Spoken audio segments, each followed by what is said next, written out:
Hello and welcome back to Midweek Fixture Podcast. It's Season 2, Episode 1. I'm Louis Selling and today I'm joined once again by fellow journalist Annabel Bassett, and we're diving into our Premier League predictions for the upcoming season that starts on Friday with Liverpool against Bournemouth. From title contenders to surprise packages and relegation battles, we've got it all covered. So sit back, relax and welcome back to Midweek Fixture. So, welcome back Annabel. How are you today? Very good. I'm looking forward to this. As you said, it's going to be super exciting discussing the different teams, where they're going to end up, and I'm sure we're going to have a lot of disagreements because we haven't discussed prior to this where everyone's going to end up and what we've predicted. So yeah, I'm looking forward to it. Yeah, I'm sure there will be a lot of... I'm sure we'll agree on some things as well, but I'm sure there's some things we'll look very stupid with come the end of the season. But let's kick it off in 20th. I shall start. We're probably going to have the same-ish bottom three, I'd say. But Yeah. in 20th is a newly promoted side, unfortunately. They've done some solid business, and they have a manager whose track record in the Premier League isn't great, but his defensive style of football could do well in the Premier League, but I'm just not sure on them, and that is Burnley. Yeah. They've signed Ugachukwu from Chelsea for just under £30 million, Brozier from Chelsea about £20 million, a winger from Lazio. I'm not going to try and pronounce his name because I will butcher it, for around £10 million. Bashir Humphreys from Chelsea, about £10 million. Edwards has joined on a permanent from Sporting, about £10 million. Jaden Anthony as well from Bournemouth, about £10 million as well. And at Hartman at left back looks a very, very good signing for very, very cheap from Feyenoord. And yeah, they have an okay squad. But as with many of the newly promoted sides, I just don't think they can do it. Yeah. I literally went with Burnley as well for the exact sort of same reasons you were saying. Plus, they've lost some key players, so obviously that's not always going to help. But yeah, I think with CJ Egan-Riley, he's left. He signed on a free to Marseille, turned down a contract, which is obviously not what Burnley wanted. But it's good that they've kept, I can't pronounce his name, his name's difficult, but Maxime Esteve, who was their centre-back, vital for them. And yeah, he's been really important in their partnership. The other centre-back, I think I wrote down, was it Egan-Riley? Yeah, the one. Yeah. Them two as a duo. Yeah, so he's gone off, but at least they've managed to keep the other one. But Josh Brownhill's also left, and he really helped toward the end of the season with the goals. So if you're looking at that, it just looks like some of their key players have basically left them. So yeah, it's difficult, but as you said, they have signed some players as well, which will hopefully help them. Obviously, Kyle Walker, I think a lot of fans are excited about him because he's got a lot of experience and he can bring his knowledge, and he's also going to want to prove himself. I mean, he's going to want to try and at least be on the fringes of the England squad for the World Cup next year. So I think he's got enough, impetus to do well with them. So yeah, and as you said, they've made some other signings too, which should hopefully have that impact. Ugachukwu, Brozier, and I guess the one to watch they have been saying is Luka Koloe-Osho. Not sure how you pronounce his name, but he's a 20-year-old winger and he's extremely direct, which will be exciting to see if he can take on some of the defenders in the Premier League. And he's also played for Italy, part of their youth setup, so obviously a young talent. So yeah, it's going to be interesting to see how Burnley do. As you said, they're kind of built on a defence, but whether that will be enough, we'll yet to see. And as you alluded to, Scott Parker's track record in the Premier League isn't the best, but we'll have to see if he can do better with them. Yeah, I mean, the big one we've missed out is James Trafford, obviously leaving, going to City. They've replaced him with Martin Dubravka. Yep. He's an okay goalkeeper, pretty solid. Has got that experience, should do all right. But compared to James Trafford, what Burnley had in their back line last season, keeping so many clean sheets, it's a big, big loss. And I think that was probably one of the main reasons I've put them to finish last. Yeah, 100%. Yeah, I mean, as you said, we lost one of their defenders, and then James Trafford is immense. So it's going to be interesting to see if Dubravka can live up to that, standard that Trafford set. But I also think it was a defence that helped him. So at least they've managed to hold on to some of that, because a lot of fans have said he didn't even have much to do at times in between the sticks. So yeah, we'll have to see if that can continue, because the defence is almost as vital as your keeper. Yeah, but moving on to 19th, who have you gone with? I have gone with Oh god, there's so many notes. I got in Leeds, so another side who've just got promoted. I'm not sure. Well, from your nodding, I'm glad that you've hopefully agreed. They obviously achieved an incredible 100 points last season, and it was with Daniel Farker. But it's interesting that he was potentially going to go. Like there were rumours that Leeds were discussing him leaving, despite that, just because maybe they underperformed, even though you wouldn't say 100 points is underperforming. So yeah, it's interesting they've kept him on, and that's going to be a big call. And obviously he struggled before with Norwich, I think twice. They got relegated, and then he was with them again. And basically, it's just interesting to see that his track record isn't the best. And I'm sure they'll have a contingency plan to basically replace him if Farker does start to struggle again. But yeah, he helped them obviously get promoted, which is impressive, and that's something that it's his trademark to help teams come up. But I don't know if that's going to be enough to basically keep a new Premier League team up. But yeah, we're gonna have to see. I mean, I think they've signed a new keeper because of Meslier wasn't doing too well. But this keeper struggles to play out from the back, so I guess that's a concern. Is Leeds want to do that? Obviously, most Premier League teams are kind of based on that, maybe. But now they've signed Lucas Perry from Lyon. He's potentially not too comfortable with the ball at his feet. I mean, I see you disagreeing, so maybe he can do something else, just go long. Potentially, it's another strategy they might have to do. A lot of teams, it's kind of more direct, get in behind. So we'll see if that's kind of what they're going to do. Yeah, I mean, a newly promoted side are not going to try and play out from the back. Burnley tried it with Company, and it was a disaster. I mean, I don't think that's too big of a concern playing with his feet. I like the other signings they've made. By Joel, very, very good centre-back from Udinese. Statch looks a fantastic midfielder. Longstaff as well has got that experience. I like the Lucas Nemecha free transfer as well. But I think Farker is the main reason I've put them to go down. Struggles in the Premier League. And if they'd got rid of him and replaced him, I probably would have put them to stay up because I like their squad. But losing Firpo is a big loss. I think that's one of the main issues they're going to have, not having him. But they've just agreed a deal this morning for Calvert-Lewin on a free. So they've got a striker now to play with Perrault. So he's got experience. If he stays fit, Calvert-Lewin, he could be very big for them. But still, I don't see them staying up. No, exactly. I mean, I think their breakout star, if we're sort of looking at positives of how they can try and stay up, as we said, we both don't think they will. Jakob Biol, again, I'm not sure if I pronounced that correctly, but he's 26, centre-back, and apparently he's colossal, like 6'3". So yeah, it'll be interesting to see how he does, because apparently he's quite good under sustained pressure, which you'd expect Leeds are going to have to contend with as one of the newly promoted sides. And he's versatile, so he can play in a back four or back three. I'm not sure what Leeds will obviously opt for. But yeah, he's obviously going to be quite key for them. He signed from Serie A side Udinese. Not sure how you pronounce it again. But yeah, so at least they tried to strengthen at the back. That's going to be crucial. And as we said, like Dan James has extended his contract with them. You've got Shane Longstaff for experience and Jack Harrison, I believe, who was on loan with Everton. There's a story with him, trying to win back the fans since he left the club. So it'll be interesting to see if he can sort of prove his worth to them. Yeah, they missed out on Paxal from final. That would have been a big, big signing. Unfortunately, they missed out on him. Of course, there's a few more weeks left in the window, so they could do something. Yeah, but for now, we'll see. Sorry. Yeah, they're linked to Bilal Al-Kanu from Leicester. Obviously, they got relegated, and he's a brilliant player. He's really impressed me. So yeah, if he can obviously join them, that would be incredible. I think he's a winger, very skillful, can take on players. Yeah, one of the Fox's brightest sparks. So yeah, it'd be a great signing for them if they could manage to get him before the window. But obviously, he's going to attract a lot of attention, not just from Leeds. Yeah, I mean, that seems like a Newcastle deal to me. Yes, Newcastle are linked. Yeah. Apparently, they're ready to pounce, obviously, with their window not going too ideal. Or Crystal Palace, but we'll come on to them in a bit. In 18th is a club that is always sustainable. They're there, thereabouts. They could have pushed for Europe last season. They come up to the Premier League not that long ago, but losing key players, probably going to lose another key player in the coming weeks. Their manager's gone, one of the best managers in the Premier League. I have gone for Brentford. Yeah, same. Thomas Frank was a key part of Brentford staying up and building. They brought in Keith Andrews from inside the club. He's a set-piece coach, never had a managerial job. I mean, they're going to score a lot of set pieces this season, but I just don't see how it's going to work. You're losing Mbuemo, you've lost Norgard, Flecken.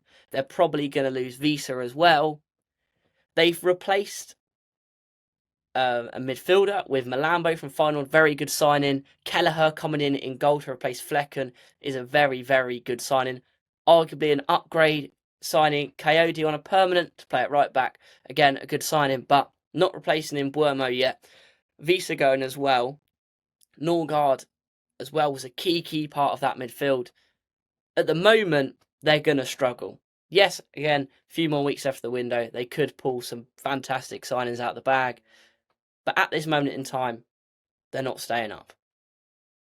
No, exactly. And again, I think I'm going to be the bearer of good news, try and help them out. They have got a player who they signed in 2024 called Igor Thiago, who's 24 years old, and he's quite a physical forward that sort of resembles Ivan Toney. There's been quite a few similarities between those. So potentially if he, they're going to have the goal-scoring burden sort of on his shoulders. And they're going to have to try and score goals, as you said, without Mbuemo. And then it seems Wissa may be off to either Newcastle or Liverpool. So, yeah, he's someone who engages in the press, does a lot more than just a sole striker who's sort of isolated, can drop into the pockets. He's got quite a few different abilities, which I think will appeal a lot to Brentford in, as you said, like a really desperate time with a manager who's not very experienced. So, yeah, we'll have to see what he can do. He played for Club Brugge previously. So yeah, and Brentford obviously bring up a lot of different strikers and help them to evolve in different forms. You've had Wissa, you've had Ivan Toney, so they're different profile players. So if he can also develop with Brentford, that could be their saving grace. But as we said, I doubt it. I mean, as we mentioned, the manager, he was actually involved with a League Two. Potentially he was going to go to MK Dons to apply to be manager there, which, the step up between Premier League and applying for a League Two job is, as you said, quite colossal. So yeah, it'll be interesting to see what they can do. I think we mentioned Mark Flecken as well. At least he's gone, but they've signed obviously Kelleher. So he's a great Liverpool keeper who hasn't really been given the chance to play consistently. So if he can help out at the back, that's going to be a real tipping point, I think. Yeah, I mean, Thiago is an interesting one. Obviously, he had that awful injury last season, and yes, he could come on strong. He could be very good, but your issue there is he's still the only striker. Yeah, exactly. It could be isolated, and yeah, you need someone else who's helping him. That is very, very true. And they haven't, as you said, replaced Norgard, so that's a concern. Just as a backup, if he gets injured again or isn't playing well, what are they going to do? Obviously, Jordan Henderson's come in as an experienced option in the midfield. He gets in the England team for whatever reason. He has that experience. Still a solid player, but I don't think that's going to revolutionise their midfield and definitely not replace Norgard in the same way. Exactly, yeah. There's a lot of concern actually over Henderson in terms of he's obviously been away, played for Dutch teams, been to Saudi. Has he still got the levels to compete in the Premier League? I think it's more just for leadership and sort of off the pitch, bringing the players together and giving his experience. But yeah, whether he can actually do a job, as you said, in the midfield, which they'll need, is another question.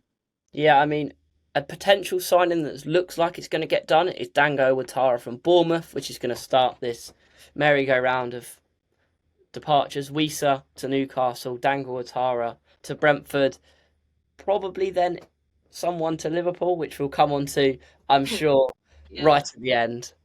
But Ouattara will be an interesting signing for Brentford. Replaces Wissa, but then again, you're not replacing Mbuemo. You need another signing, which I'd probably suggest, as we've already talked about, Canoes from Leicester, but is that going to happen? I don't see it. But moving on to 17th, just staying up. Can they do it? Or have you gone someone else? You're the same as me, because we were having discussions about this before in terms of a wild card. And Sunderland, obviously, I weren't sure if you were going to put them quite high, but I've just gone them to just about survive. I don't think we can expect much more from them. Obviously, they finished 24 points behind Burnley and Leeds last season, so you think that gap is quite big. But what they've done is they've spent well. And again, me and you were discussing, you enlightened me on how their signings in their midfield have particularly strengthened. So they're almost like a completely different outfit to that team who finished, well, was it fourth was it sixth in the Championship last season? I think it was fourth. Okay, yeah. So, yeah, they're a completely different side now. And their manager, Regis Lebris, again, not sure if you pronounced that correctly, he joined last season and obviously aided them to the playoffs against the odds, obviously getting through as well. So, it'll be interesting to see how he does. But there's been 7 arrivals. Not sure if you want to talk about those specific signings. Yeah, I mean, their transfer window has been absolutely exceptional. One of the best in the Premier League. Departures, they lost Joe Bellingham for £30 million, went for Dortmund. Initially looked like a big loss. Not really anymore with what they've replaced him with. Tom Watson as well has left, went to Brighton, was their playoff final hero, and he'll be remembered by Sunderland forever for that moment. But again, not really that big of a loss for them because he didn't really play. But they've signed so many players. In goal, Robin Roofs from NEC, £10 million, young Dutch goalkeeper. Don't know too much about him, but he looks pretty good. In the midfield, as we said, Habib Diarra, Enzo Lefebvre joined on an obligation to buy. Noah Siddiqui, Granit Xhaka. Unbelievable midfield. Diarra was linked to some big clubs. Siddiqui, they stole him away from Leeds. He looked all but certain to join Leeds, but opted for Sunderland. Granit Xhaka, what a signing. That experience in the midfield. We'll probably chip in with some absolute screamers as well. And in the dressing room will be massive for a team trying to survive. Attackers, Simon Adingra. As a Brighton fan, I'm not his biggest fan, but for a team that are battling relegation, he's going to be one of the best players in that group down there. They also signed Talby from Club Brugge, will add so much pace, what you need when you're trying to go long over the top. Reynaldo, Masuaku as left-back options. Again, very good, experienced players, especially Reynaldo from Atletico Madrid. I think he won their Player of the Season not so long ago. And then you've got Omar Alderete from Getafe, Paraguayan, the third Paraguayan player to play for Sunderland. Again, 28 years old, experienced, absolute unit at the back. You needed someone like that to play alongside Don Ballard, two players that are going to head a brick if it gets thrown at them.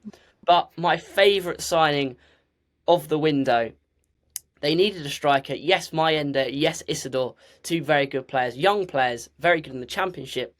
Unsure if they could step up to the Premier League. They've signed on loan from Chelsea, 19-year-old Spanish striker Marc Guéhi. What a signing. The guy scored 6 goals for Chelsea in the Europa Conference League last season, was their top scorer in Europe. I have all faith that he's going to score at least 10 goals this season. Wow. Yeah, you've been talking a lot about him. It does seem exciting that they've signed him. Obviously a loan move. And then they've also got, I think, Wilson Isidore. I think you mentioned him as a 24-year-old striker as well, who was on loan with them last season. So that's nice to see they've sort of kept him on. But yeah, as you said, so many exciting signings. They've also sorted out their fullback options, which I think are always key. But yeah, they got, was it Mandava? He's going to be their left back for next season, we believe. And then quite a versatile player in Siddiqui, as you mentioned. He can play fullback or centre back. So it seems like they've really, invested in the team. And as you said, that midfield, quite young apart from Xhaka, so he can be that leader. But yeah, it should be really exciting to see how well they can do. And there are a lot of unknown quantities, I guess, which are the only concerns, as you said, with Simon Adingra. Did well under De Zerbi, who's quite a big fan, but then perhaps not so much under Hurtela. So we'll have to see if he can, excel for Sunderland, really. That was an interesting comment about De Zerbi being a big fan of Adingra. Well, in terms of he was quite crucial, no, during their season, 23, 24. I mean, we had no other wingers, so that's kind of why he started. Yeah. Maybe he wasn't a big fan then, because there were rumours he was going to go, but then Marseille never, I don't think, did they? Yeah, apparently De Zerbi was not his biggest fan. But, I mean, he did well under De Zerbi. Yeah. Under Hurtela. I'm not entirely sure. But I like with Sunderland, they've also kept that core of, you've got your Neil, you've got your Sirkin, you've got your 09s. I like that they've kept that group of homegrown Sunderland players as well. Because you need that, because they understand the club, they understand what it means to survive in the Premier League and be in the Premier League. And that is another reason that I think they can stay up. Yeah, we'll have to see. As we said, 17th would be an incredible feat. I'm not sure if anyone's predicted them much higher. Who knows? I wouldn't be surprised to see them push a little bit higher. It just depends on their first few fixtures. West Ham, the West Ham game, the first game of the season, which we'll talk about when we get onto West Ham. That is a crucial game for both those clubs. But in 16th, a club who started the season last season absolutely terribly, brought in a new manager, and he steadied the ship, loved by fans. They've lost 2 massive players. I've gone with, funnily enough, the 2 players have gone to Manchester. Yeah. I've gone for Wolverhampton Wanderers. Oh my God, we're going the same again. Wow, I'm not doing too bad. Yeah, we're actually matching. Yeah, I mean, Cunha going was £70 million, well, about 65, £70 million. Fantastic player, was one of the reasons Wolves had a fantastic end to the season. Has gone to Man United. Ryan Out-Nouri, one of Wolves' best players, probably one of the best fullbacks in the Premier League, to City for about £35 million. Absolute bargain. They've signed Jorgen Strand Larsen permanently. Yep. Was in my considerations for top goal scorer this season. Wow. I think he's a very good player. Scored quite a few goals last season. They brought him 14, I think. Yeah, 14 is pretty good for your first debut season. Exactly, a very good return for a player in a team that was struggling last season as well. Yeah. They brought in for Lopez, £20 million from Celta Vigo. Not going to pretend I know much about him because I don't, but a player I do know quite a lot about from the Club World Cup in midfield, about £15 million, 27 years old, John Arias. I think he's going to be a fantastic midfielder, brilliant midfielder. Yeah, he was nominated for Team of the Tournament at the Club World Cup, so no wonder you remember him from there. And he had the 5th most crosses, I think, in Serie A. In the Brazilian Serie A, sorry, when he played with Fluminense, or I'm not quite sure how you pronounce it, but no, he should be a really exciting player for them. So yeah. Yeah, he's got something about him that I just like. He's something different. He's got that technical clutch, he's him moment in him. Plus, I think it'll be important as well because for their striker, I was looking at, I think it was their pre-season, they said that he was quite isolated in their most recent game, in which they even played Celta Vigo. Obviously, they've signed 2 players from. So the concern there, I think, from Wolves fans is that, is he just going to be on his own? Is there going to be enough service? But yeah, obviously, he'll be quite an important player in that midfield for them. Yeah, they also signed, fantastic signing actually. It's quite funny. Wolves have signed a left back called Wolf. Yeah. Love that. Can he replace Out-Nouri? I don't know. Like, can Arias replace Cunha? I don't know. To that level. They've also got Matthias Mane coming up from the under-21, 17-year-old. He looks like a big player. Is he ready yet? Probably not, but I'm sure he'll get a few appearances. And in a few years, he will probably be the Cunha replacement. But if you want to survive in the Premier League, you've got to have a replacement for a player like Cunha. Yeah, with Aït-Nouri, David Muller-Wolf, hopefully he'll be really good because they were saying, obviously, in the Dutch league that he ranks extremely high in terms of assists, progressive carries and touches, which is all sort of what Aït-Nouri was about. So I guess they've tried to sign like for like. But with Aït-Nouri's ceiling, as you said, it'll be hard to sort of compare to him. But they also have an exciting wing. I think he's a winger or a wing back. Both sort of options kind of intertwine in Rodrigo Gomez. Potentially he's going to be the standout player. Only had 9 league appearances last season, but we've sort of seen glimpses of what he can do. And he also played in the under-21s Euros for Portugal. So obviously he's got that experience internationally as well when they got to all the way to the quarterfinals. So it'll be interesting to see what he can do for them as well. Potentially could be that breakout star that they need. Yeah, I mean, they Wolves have a good squad. They've always had a good squad. But with everyone else going for it with their signings, it just doesn't excite me with what they've brought in that much. Yes, they can stay up easily, but I don't know. I think it's going to be a very competitive season, more competitive than last season. But I don't know about Wolves. Maybe they could prove me wrong and they'll finish a lot higher. Again, it depends on the transfer window. A few more weeks. If they replace Cunha, then maybe they can push higher.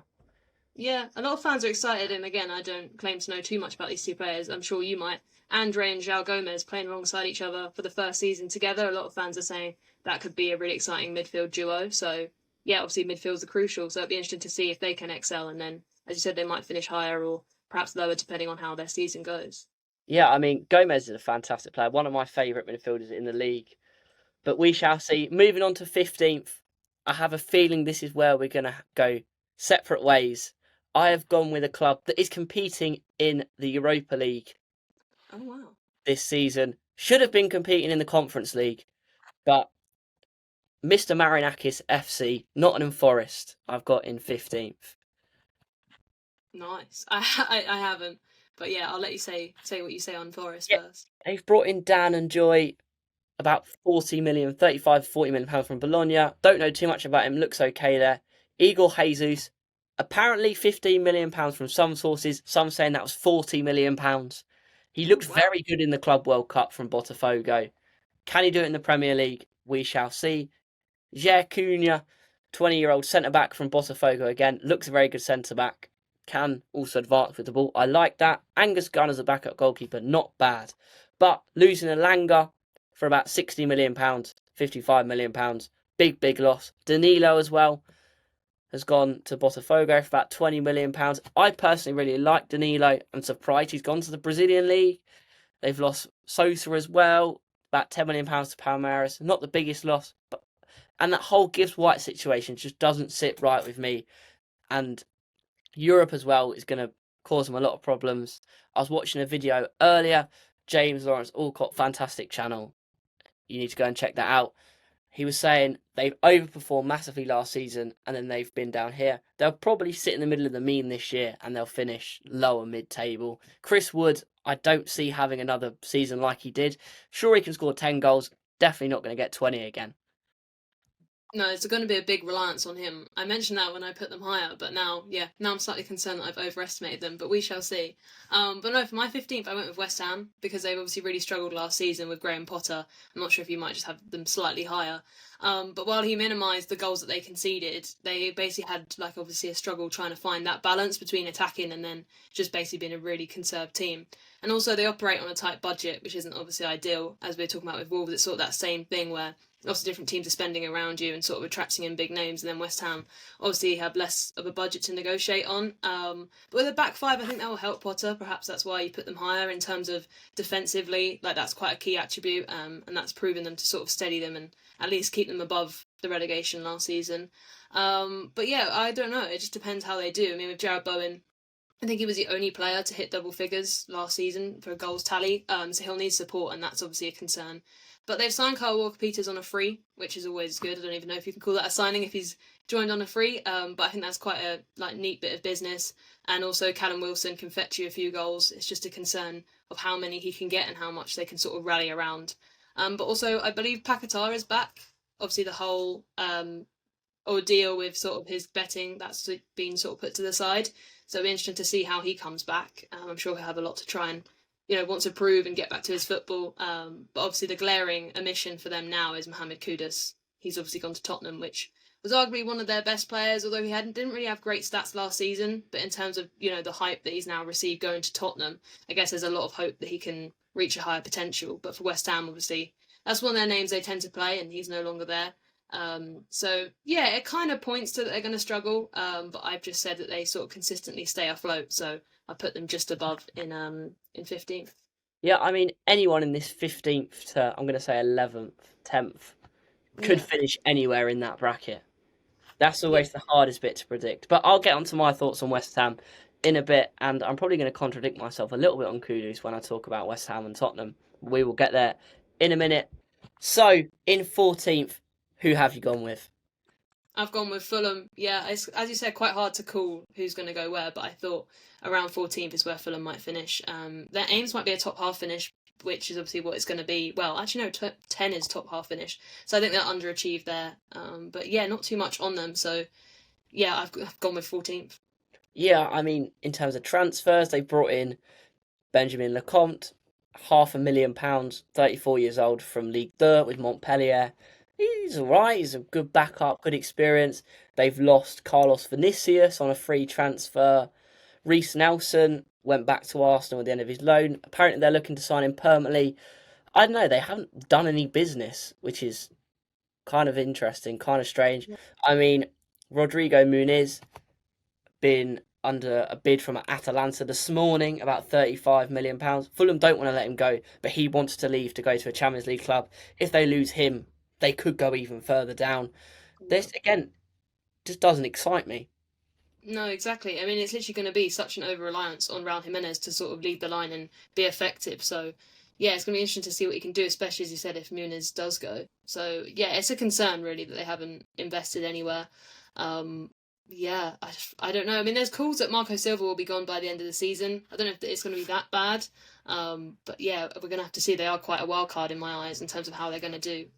Yeah, I mean, they were pushing ish for Europe last season, which is an interesting one. They've been linked with a return for youngster at the time, coming from their academy, Harvey Elliott, but that's kind of gone quiet. So I don't know with Fulham.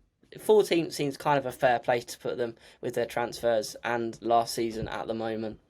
Yeah, they're saying with Josh King as well, he could be a stand-up, just like a positive for Fulham. Obviously, he's an 18-year-old, but we're going to just see how he can do. I think he's only had like 513 minutes of senior football I've got here, but we can see if, he can sort of progress in the next season, and that could be an exciting player, obviously, because they haven't signed Harvey Elliott, as you said. Yeah, he does look a good player. I also went with Fulham in 14th, so we'll move straight up to 13th.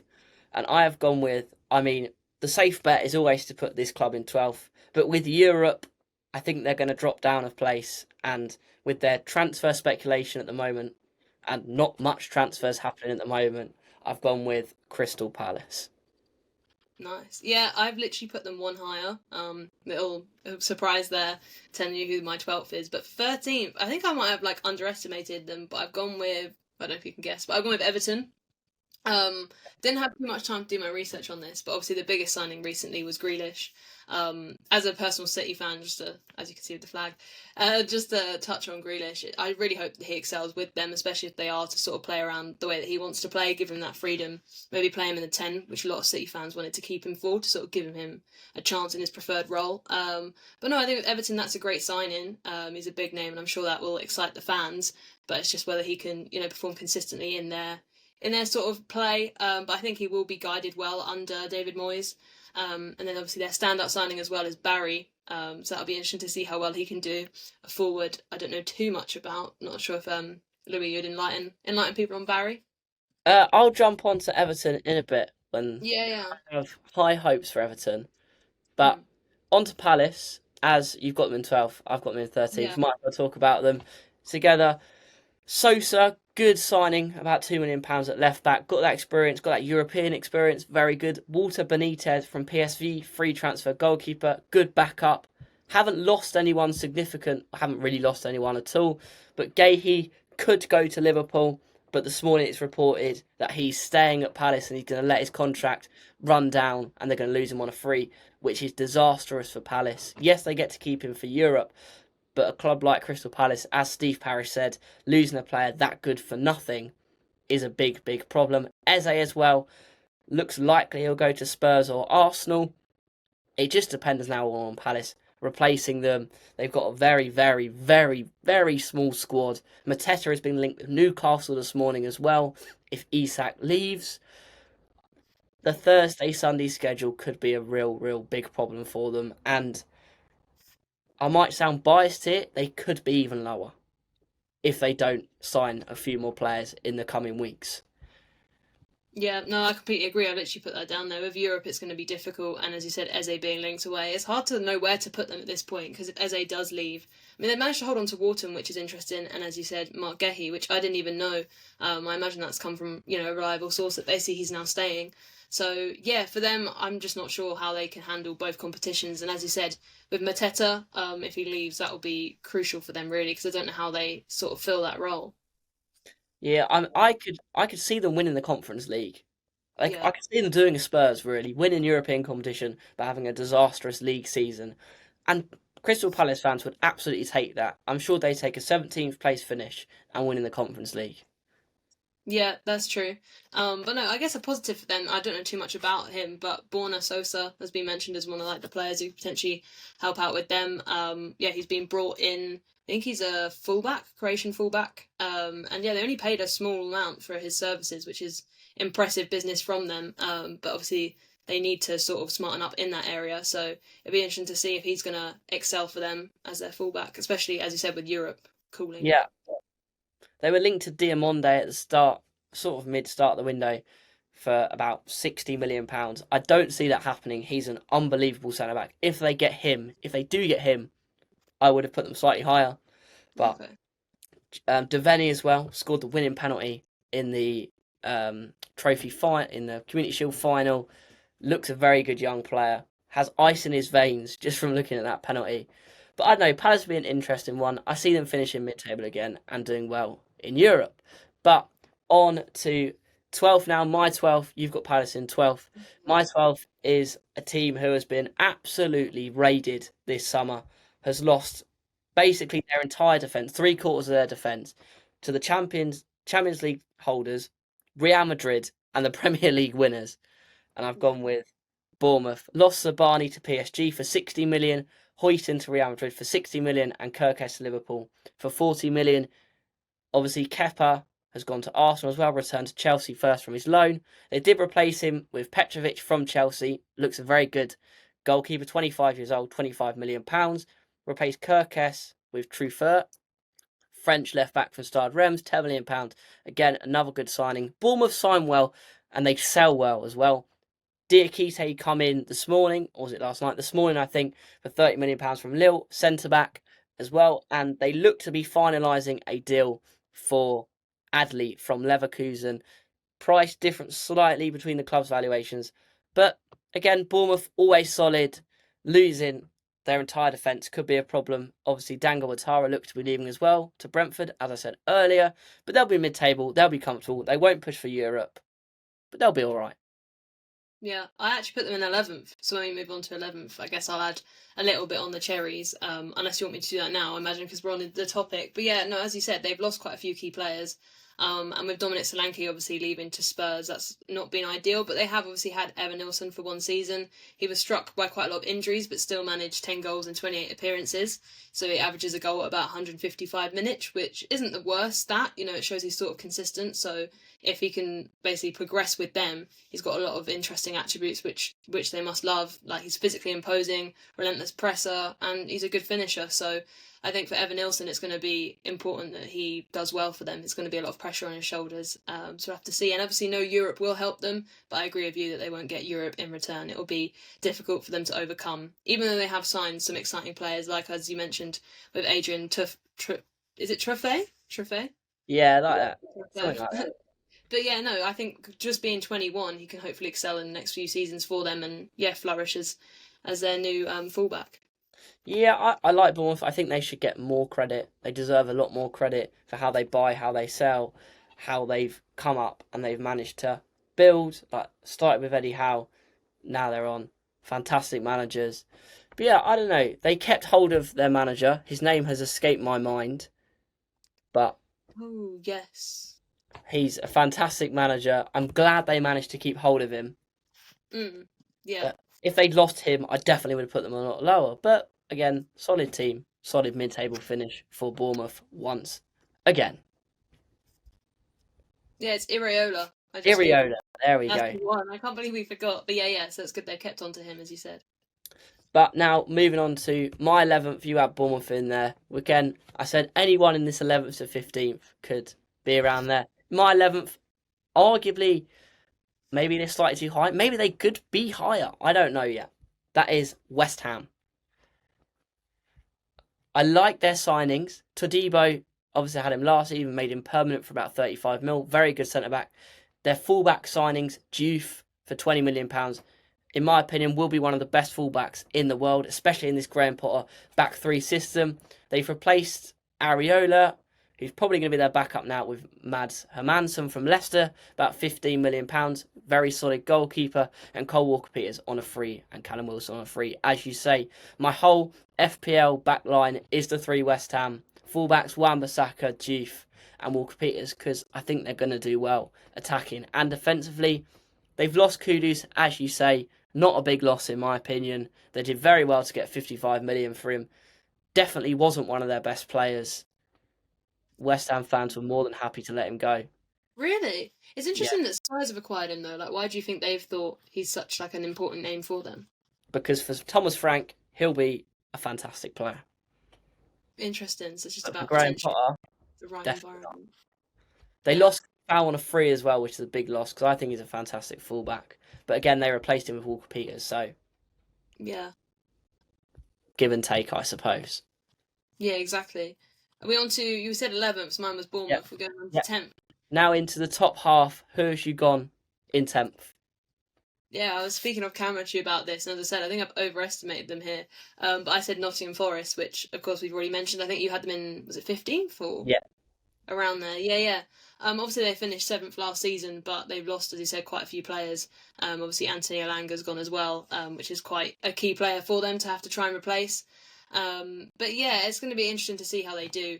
I'm just, not sure. I think Chris Wood obviously has a lot of pressure on his shoulders now, like you were saying, to try and keep the goal scoring tally up, which he had last season. I'm not sure if he'll be able to do that again.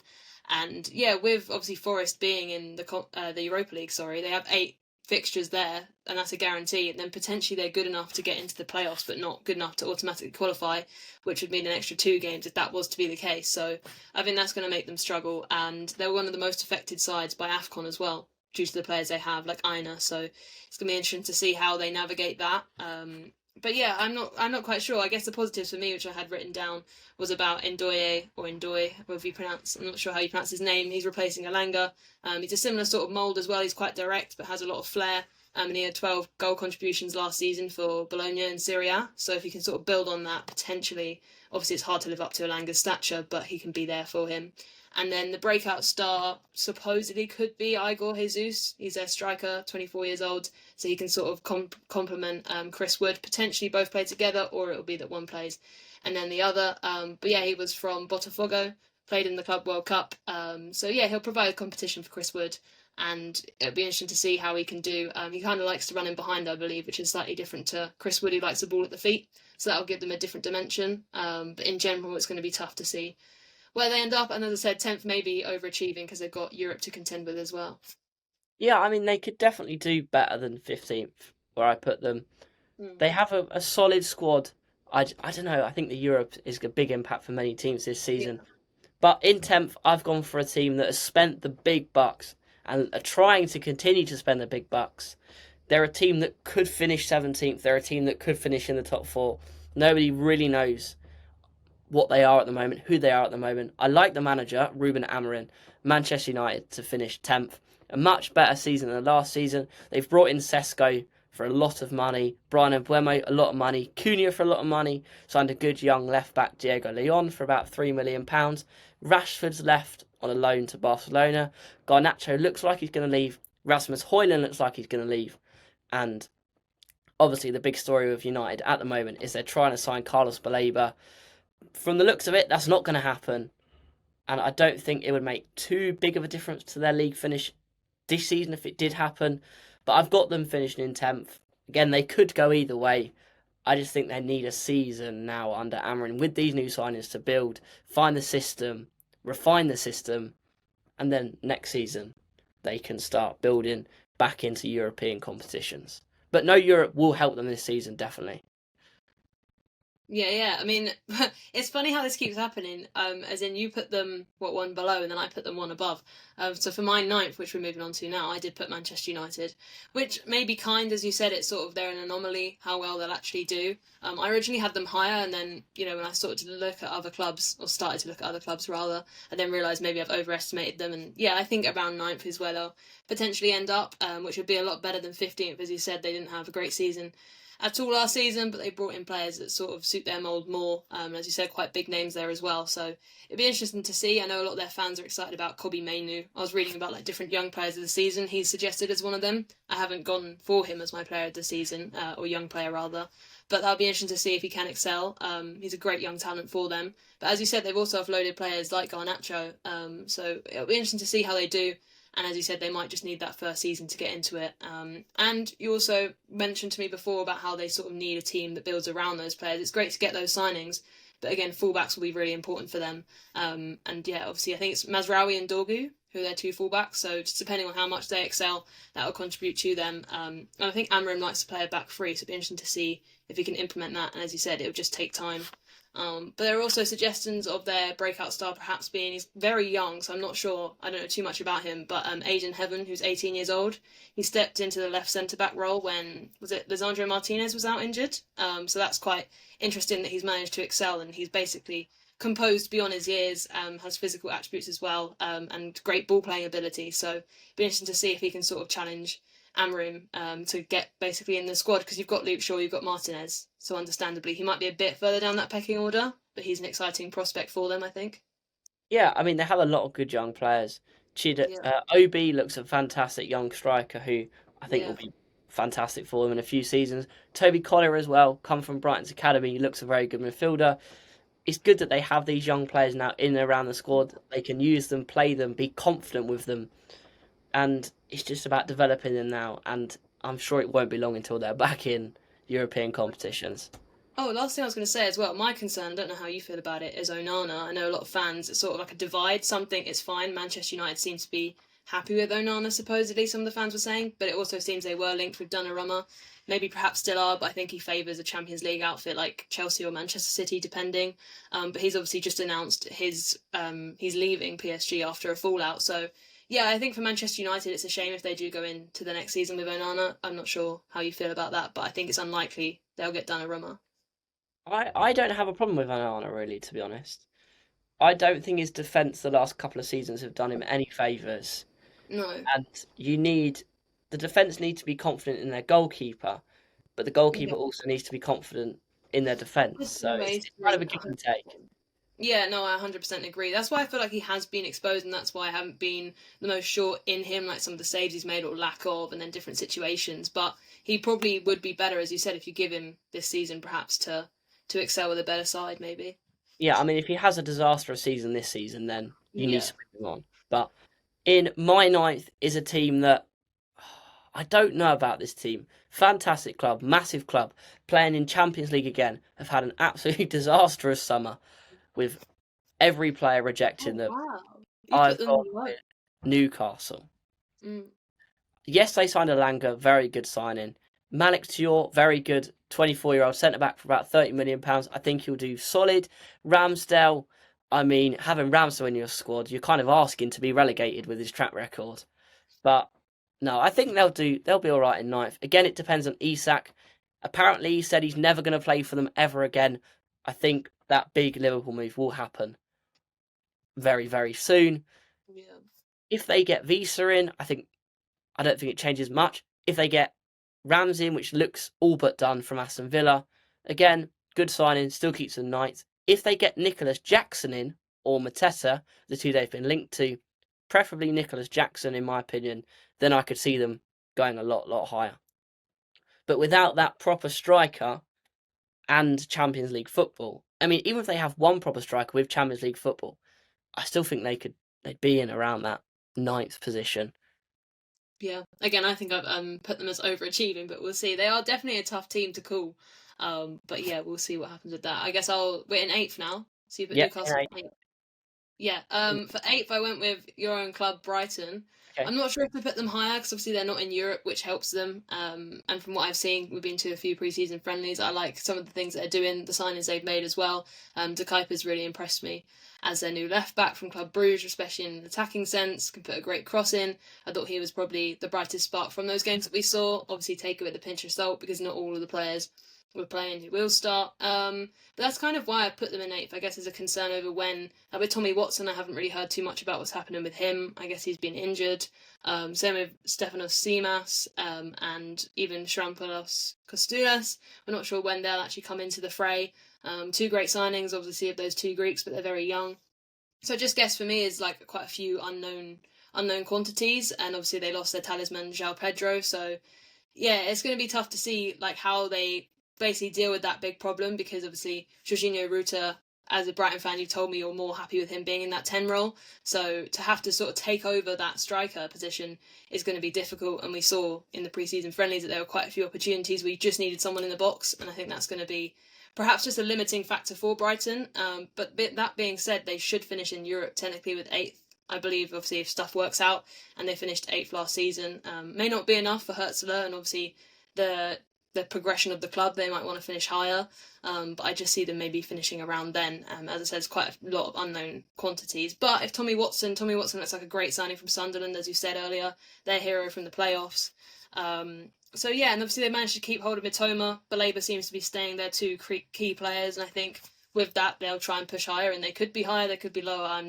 I'm not sure. And even with Van Heck as well, he was potentially linked away, but he's staying, which is another key player. So yeah, I think in general, and also they've recruited well. Sorry, I'm waffling on, but there's so much to do with Brighton. They've actually had quite a good window in terms of centre-backs. Brought in Boscagli, who's quite experienced. Also brought in a younger player in Diego Coppola, who's impressed for Italy as well, now starting to get into the senior squad, sort of on the fringes. So yeah, and potentially their breakout star, I know you're quite a big fan, I think, Diego Gomez. potentially he's going to have quite a good season with them. Can operate effectively in either the 6 or the 8. I imagine more the 8, because obviously Belaber's more the 6.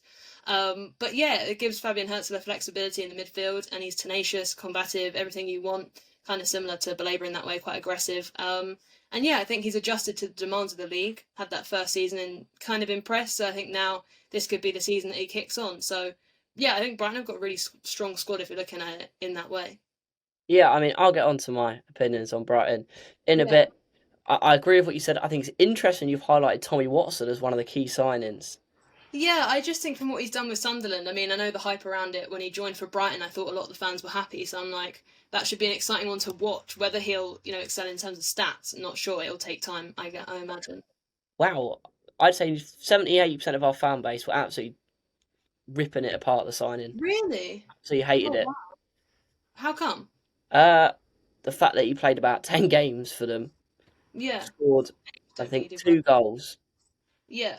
And they just didn't like his I like his profile. I think it's great, but I think he'll do very well. But I'll get onto him in a minute. In my 8th, I'm kind of unsure on my 8th, to be honest. But I've gone with Aston Villa. Okay.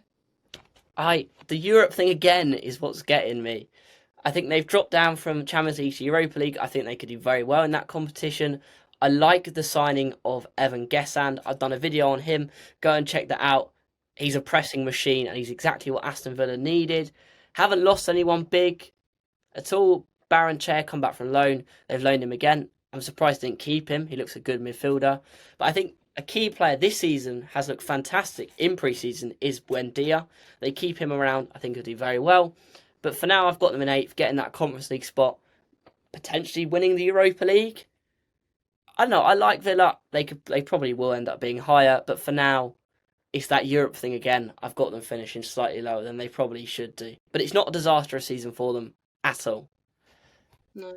Yeah, I literally put them in 7th. We keep doing this. I put them just slightly higher, but for the exact same reason. I literally put in Capitals, don't have squad depth, for Europe. I think that might be difficult for them. Obviously, Marco Asensio has left them. He was quite influential coming in, sort of revitalising the side in January. Same with Marcus Rashford. Both of those have moved on.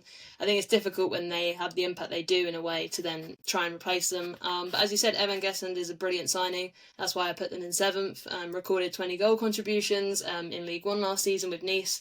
So, yeah, I think he's a really exciting prospect. I think Brighton were interested in maybe Palace, if I'm right. Quite a few teams. So, yeah, it's obviously very good for Villa that they've managed to sign him. And he's quite versatile as well. I believe he can play in like the 10, the striker role out wide. So they've got quite a few options there, which will accompany, obviously, Watkins, as I imagine maybe the main striker. I'm not sure yet. They've managed to keep hold of quite a few big names. That's another reason why I put them in 7th. Emi Martin is staying, obviously, as their goalkeeper. Boubacar Kamara, really influential in their midfield. Of course, same with Morgan Rogers, and then Ollie Watkins, obviously, as well as a big name, which hasn't really, I don't know if he's attracted too much attention over the summer. But for them to stay, I think that's quite important. And as you said, it won't be bad finishing either 7th or 8th. But yeah, I've put them in 7th due to that Europa League journey might just be a bit too much for them to aim higher. Yeah, I mean, I agree. They're going to be around that 7th, 8th position. In my 7th, I've gone with a team that you mentioned quite a while ago. I think a lot of people will disagree, but I have high hopes for this team. This team from Liverpool, I've gone with Everton. I think under David Moyes, they can get Europe. They look fantastic at the end of the last season. They've strengthened up front with Barry, about £25 million from Villarreal. French striker looked fantastic in the 21 Euros. Brought in Kieran Dewsbury Hall as well from Chelsea. Brilliant at Leicester. Didn't play that much at Chelsea, but looked pretty good. Looked all right when he played. Again, that experience in midfield will be very good for David Moyes. Carlos Alcaraz has been made permanent, will be a key player for them this season. They brought in Adam Asnou from Bayern Munich. Should be Bayern Munich starting left back. No idea how Everton have pulled that deal off. Mark Travers, good young goalkeeper as well. Well, he's young. I say young, he's 26 now. Feels like he was 19 only yesterday when he was breaking through at Bournemouth. Back up for Pickford, and obviously they've brought in Jack Grealish on loan from Manchester City. There was a Fofana deal going on with Lyon. It doesn't look like it's going to happen now, but if that does happen, then I could see them going even higher. I just have high hopes, especially at the new stadium as well. It seems like it's going to be one of them Everton seasons where they just blow everyone out the water somehow, like they did with Carlo Ancelotti. Sorry, my mic. No, I'd love to see that. With Everton, it was like an anomaly. I thought he may put them high, but yeah, obviously I put them lower down. But yeah, no, with mine, I guess we're moving into 6th now because that was your 7th place. Yeah. Yeah, and my 7th was obviously Aston Villa. My 6th was Newcastle. I think you mentioned them in 7th or 8th just because of the fact that they are probably going to lose Isak, and they've got Champions League football as well, so it's a lot to contend with. And at the moment, it just seems like William Asula is going to be their sort of recognised striker, which obviously he is a sort of promising talent from Sheffield United, but it's going to be very hard to fill the shoes of Isak with only 134 minutes, I think, of football in the Premier League last season. So there's suggestions that Harvey Barnes or Gordon may have to play down the middle unless, as you said, they manage to get someone like Wisa or Mateta, or even, who was the third mention? Jackson. That's the one, Jackson. So yeah, it depends. But at the moment, it doesn't seem like they have much sort of goal scoring talent. And as you mentioned earlier, they have Champions League football. I guess the only good things are they managed to hold on to Livramento and obviously Guimaraes. I think they're two vital players for them, like pillars of the club really in terms of what they've done. So yeah, and they've signed Anthony Elanga, which I think is exciting. Perhaps that's why I put them just slightly higher than yourself in terms of how he's got quite a threat. As we said, he's direct, he's got pace. So I'm really looking forward to seeing what he can do with a new club, what he can offer them on the counter-attack. And yeah, he had 20 Premier League assists over the last 2 seasons with Nottingham Forest. So that's more than any Newcastle player. So hopefully he'll make sort of an indelible mark on their team. But yeah, in general, they are a tough team to call, I think, especially, as we said, if Isak does go, which it seems he will. But at least they've strengthened at the back as well. They brought in Malik Thiel from AC Milan. He sounds like a good signing. Again, I don't know too much about him, but now that he's in the Premier League, I'll make sure to sort of keep an eye on how he does. So yeah, and obviously Barnes did well, 9 goals in just 17 starts last season, so that gives them some encouragement that they can start to improve. But yeah, as I said, it's quite hard to call, but I've put them in 6th. Yeah, interesting. I mean, Newcastle get anywhere in that. Yeah. And that in top half, higher top half. But in my 6th is a team that's made some very good signings, quite a few signings.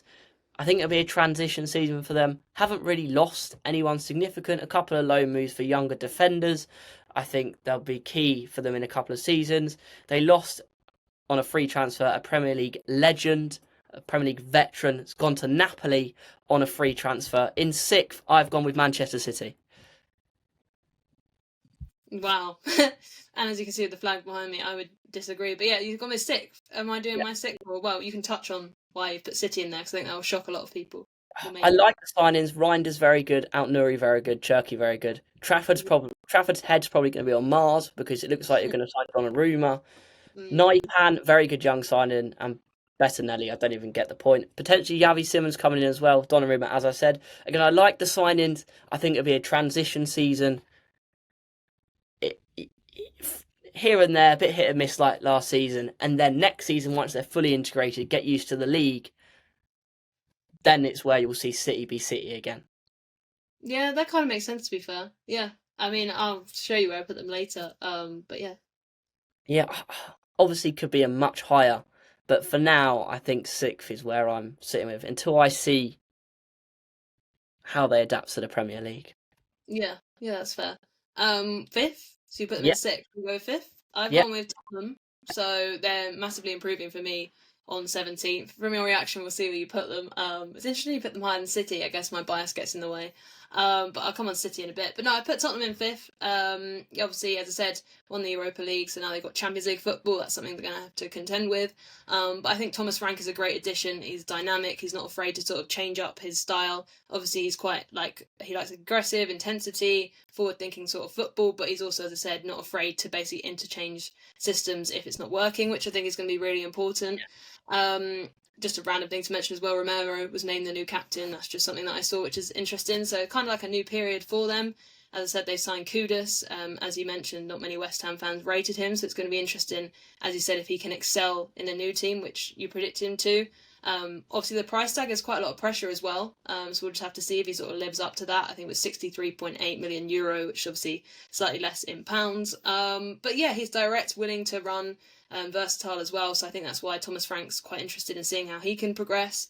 And of course, they've got Matthias Tell. He went on loan to Spurs from Bayern, and now they've signed him for only like 30 million. I think originally it was meant to be 50, but they managed to reduce that.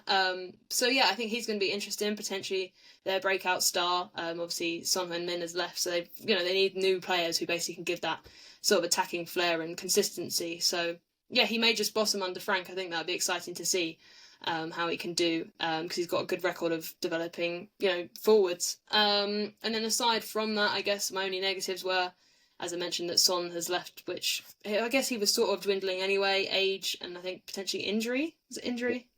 Yeah. But no, I think the only negatives for them is sort of balancing domestic competitions with, of course, the Champions League. But in general, I think their side is brilliant. Obviously, they've got Van de Ven at the back, Sarr, Kudus, these sorts of players who should be exciting to watch. I've always highly rated Kulusevski. Obviously, got Brennan Johnson, who was the star for their Europa League final, and Dominic Solanke. So yeah, it's going to be interesting to see how they gel. But I think in general that squad is brilliant, and that's why I guess we both put them so high in comparison to last season. Yes, Tottenham they're an interesting one. I always have, some could say, blinded faith for them, because I always say I think they can win the league, and even this season I think they can win the league. No big six side has come in and gone defend. Yes, we're winning on the front foot, but we're going to build off defence. City's problem, they concede so many stupid goals, so many goals. Chelsea will probably concede a lot this season. Arsenal defend very, very well. Yeah, they do. But Tottenham with Frank are going to be another level. I may have predicted them to win the league. You'll find out soon. Oh my. But interesting. In fifth, it may seem biased off the cusp, but I've seen a lot of people predict Brighton to finish fifth. I'm going to put Brighton in fifth as well. I have a lot of faith in my club. Obviously, I like the signings we've made. Coppola, Boscagli, two fantastic centre-backs. Coppola will probably replace Dunk once he gets integrated a bit more. I mean, he looked fantastic in pre-season. Him next to Van Heck. We shouldn't concede that many, really. Depends how high the high line is. Obviously, as you said, Babis has come in. Seamas come in. Two Greek players, I think, are going to be fantastic once they get playing. Tommy Watson's an interesting one. I love the signing. I love the idea of a 6'3" left winger, because we saw in pre-season, you can back me up on this, Matoma was playing quite narrow, coming into almost a 10 position, and Watson likes to pick up the ball and drive. I like the idea of a 6'3" player coming inside and just bullying everyone and having shots from distance. No one really does that. De Kuyper looks fantastic at left back. There was some worry over his defensive side, but I thought he defended quite well in the friendlies that I've seen. Obviously, Yoon De Young's come in, has gone straight back out on loan, a good young player. Kept Baleba, it looks like, kept Matoma, kept Van Heck. There's stuff to build on there. Minte, I think, is going to have a brilliant season. If we can keep hold of Matt O'Reilly, I said 15 goal contributions minimum from him. But João Pedro leaving is a loss, yes, because of his clutch moments, but he only scored 5 non-penalty goals last season. Yep. Jorginho Ruta can easily score at least 5 non-penalty goals. True. Easily. True. With the penalties as well, who do you think will take them? Just a random question on I want to say Maxim De Kuyper. Nice. But it could be Welbeck. Yeah, you say he's got a good track record. Riley. Yeah. It could be Gruder. It could be anyone, really. De Kuyper's record is good, though. 5 out of 5, but he's only taken a few for Bruges. Yeah. So, I think that'll be exciting to see. The big thing with the penalties was we had so many because João Pedro won so many. So I don't think we'll have as many this season. But I'd like De Kuyper. That'd be quite cool for FPL to have a left back taking penalties. Exactly. But I don't know. I think we're going to surprise a lot of people this season. Hörsler knows what he's doing. Some people disagree, but he knows what he's doing. I like his system, shifting to the back three, De Kuyper going high, Weaver being able to defend there. I like it. It looks good. Yes, we have the issue potentially of having no one in the box. But once Seamas gets up to speed, he's a poacher. He'll be in those positions. And I could see him... if he scores 5, I'll be happy. I could see him scoring 10. I like the look of Brighton this year. Obviously, maybe I'm biased, but I've seen a lot of people saying the same thing. We'll see. Champions League football would be fantastic. Abdullah Simmer could stay as well. At the moment, I think he will stay while Tommy Watson integrates. He hasn't played any pre-season games. Yes, he's training now, but Simmer's played 10 minutes here and there. He scored 16 goals last season as a left winger in France. Why not give him a chance? Yeah, that's true. I know you're a big fan of Simmer. Yeah, and no Europe as well. No Europe. Yeah, I think that will help you massively. That's why I was going to put you higher than 8th, but I've gone with 8th, yeah. We'll see. Maybe we'll finish lower. I mean, Brighton, we're always sort of in and around those 10th higher positions. We could have a massive fall off. Who knows? But at the moment, I think 5th isn't an impossible place to finish. I don't think it's a crazy position or crazy prediction when you really look into it. Yeah. We're going into 4th? Yeah, top 4 now. Again, I think you've put them way higher. I've gone with Chelsea.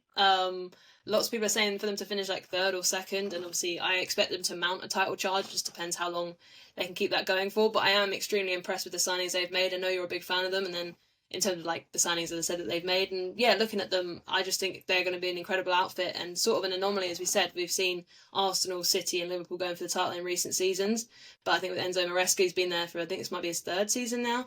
So yeah, they should be expected to go for that title. And yeah, no, I think.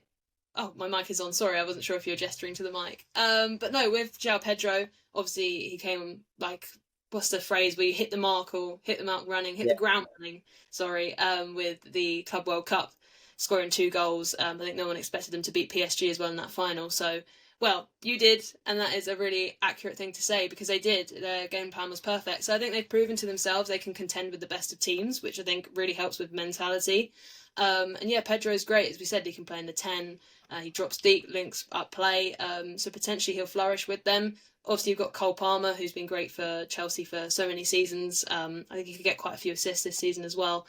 And obviously, it always helps out with the goals. Had a bit of a goal drought, though, toward the end of the season. I think if you want to win a title, you need to be consistent. So that's maybe my only concern. But I know Cole Palmer's got the ability to do it for the whole season. It'll just be interesting to see if he can. Obviously, they've signed, was it Dortmund winger? I think he's from Dortmund, Jamie Gittins. Yeah. He sounds amazing, really suitable to Maresca's style of play. I'm really looking forward to seeing what he can do on the wing. Obviously, with Madueke leaving. Potentially, they're linked with Xavi Simons as well, which is another winger from Leipzig. Super impressive and, again, super young. So I think, yeah, Chelsea have got this really exciting sort of young side. And I believe that Maresca can lead them. Also, if Reece James back from injury, as long as he stays fit, I think that's quite key. They want to get quite a few like good games out of him. And obviously Liam Delap, we haven't even mentioned him because of the sheer amount of talent they've got. I think he's going to be really exciting. You've always been a fan of him in terms of he's quite a big physical striker. So yeah, it'll be interesting to see how they sort of play that. As we said, Pedro can play in the 10. And yeah, even they're sort of talking about Andre Santos. I don't know too much about him, but he's returned from his spell in League One with Strasbourg, which obviously adds depth to the midfield. If he's given a chance, he could really excel. But obviously Enzo Fernandez most likely will play there. But it just adds that squad depth I think they need, obviously being in the Champions League as well. Scored 11 goals, 5 assists. Alejandro Garnacho, I think, is close to joining them. So they've just got so much talent, and obviously Pedro Neto as well. So I think the amount of wingers that they're having to contend with is going to be an exciting prospect. The only thing for me that puts me with them at 4th, because I imagine you might be guessing why I put them there rather than not even slightly higher, it's just they do tend to have some quite like unexpected results, which they need to eradicate from themselves. They had a draw with Ipswich and I think a loss, which is just one of those stats I was sort of looking at as maybe not a result you'd expect. And obviously they also have Robert Sanchez in goal. Don't know what people think about him, but they're obviously linked with Donnarumma, who would be a massive upgrade. But I'm not sure if that's going to be like pulled off. Obviously, City, I don't know if they're entirely interested in Donnarumma or if we want to keep Ederson. There's conflicting sources about that. So if he was to go to Chelsea, I think that would be incredible, and that would almost be like the icing on the cake for what looks an incredible team. Yeah, I mean the thing with Chelsea is I'll get onto them in a bit. They have a bit of everything. They do. Yeah. You can play João Pedro up front to play that fluid football, or if you're 0-0, 1-0 down with 20 minutes to go, put Liam Delap up front, go long, bully everyone. I think they have the perfect squad. But in 4th, I've gone for a team that I'm probably going to get a lot of hate for putting them this low. Arsenal. There you go. I thought you might have said Arsenal. This top 4 could finish in any order.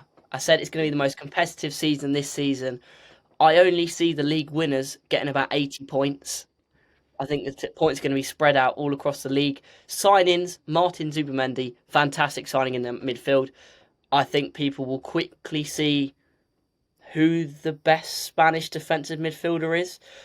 Excuse me, it's Rodri. No, we'll see. Obviously, Gyökeres is a big signing.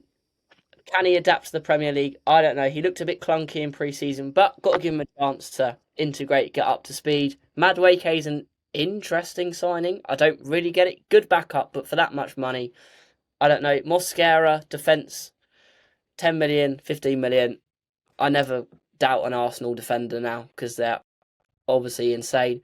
Christian Norgard, a surprise signing, but actually I think it's very good to replace Thomas Partey in the midfield. I think he's better than Thomas Partey in terms of what Arsenal are going to need.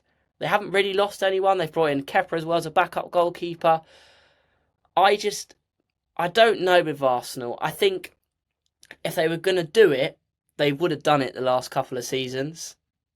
They're good, and I think they easily get Champions League football, but can they win the league? I don't know. Yeah. No, agreed. On Victor. Yeah, 100%. I've actually put them in third. I guess because they were your fourth. So if we move on to third, you basically covered everything there. I just think it's going to be interesting to see how well Victor Gyökeres does. A lot of Arsenal fans loved him in the games they've seen, but I was also a bit hesitant. I watched a few videos, like you said. He looks quite ponderous, just a bit. Yeah, just needs time to catch up to speed. But if he starts firing, that is, as you said, the anomaly. If he actually starts helping them, who knows where they could end up. It really is a lottery between that top four. And as you said, they've made some other good signings. Zubimendi, very good player. So yeah, I'm excited to see how they do. They've got a good squad who've just been so close to the title, and then they've acquired new players. Not sure who's really left them. Like if there's been any names, not really. He's the only big.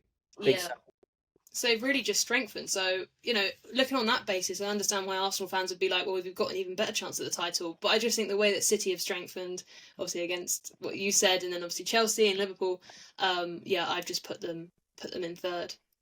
Yeah, I mean, my third, we don't need to go very far for my third.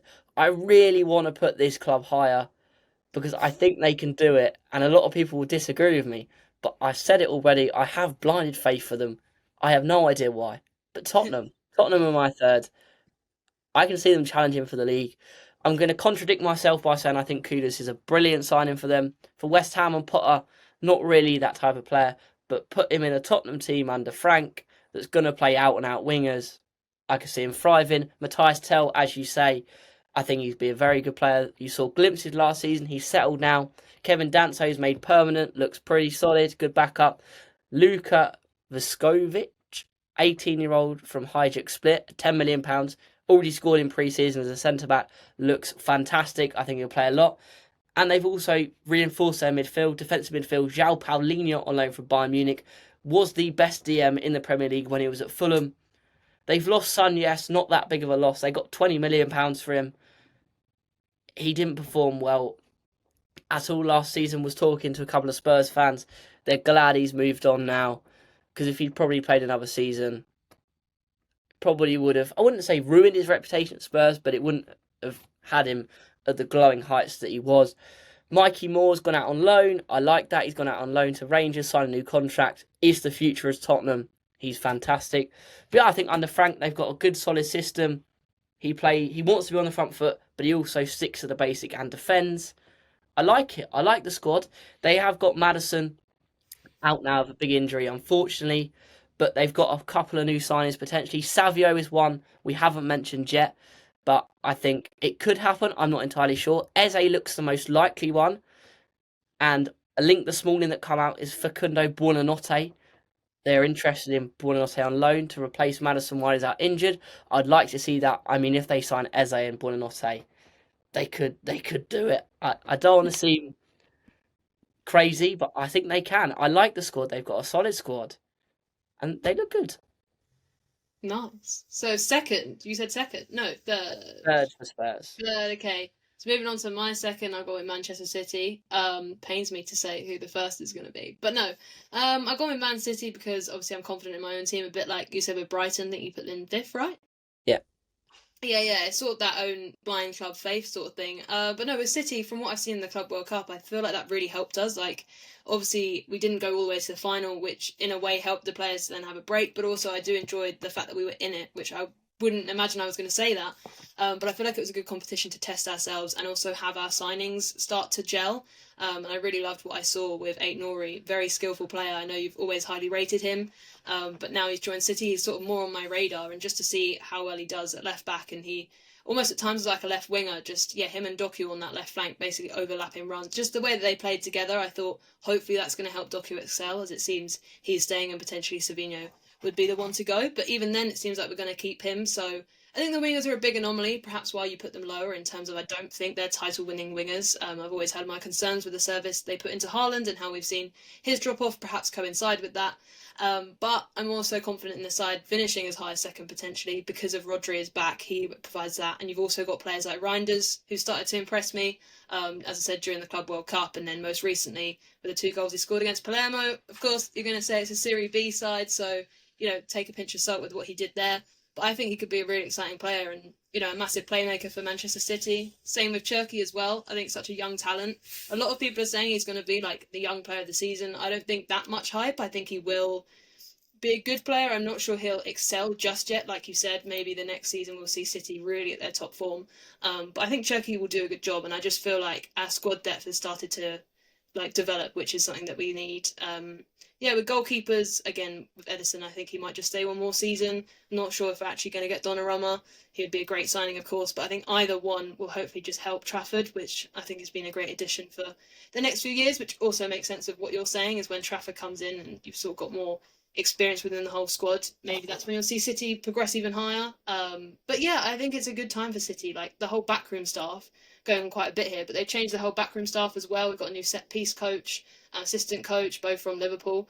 I feel like that's somewhere that we've always needed to strengthen. Same with Brighton. I think they changed their set piece coach. It's a place where you can really capitalise like Arsenal do and even Liverpool. So I'm looking forward to that. And I think it just revitalises the side. Like it's become a bit stale at Manchester City with that last season not being where we wanted it to be. So I think the only place to go is up, and hopefully it's going to be a good season for us. But I just can't look past obviously who I put in first with the amount of signings that they've made and how good they were last season too.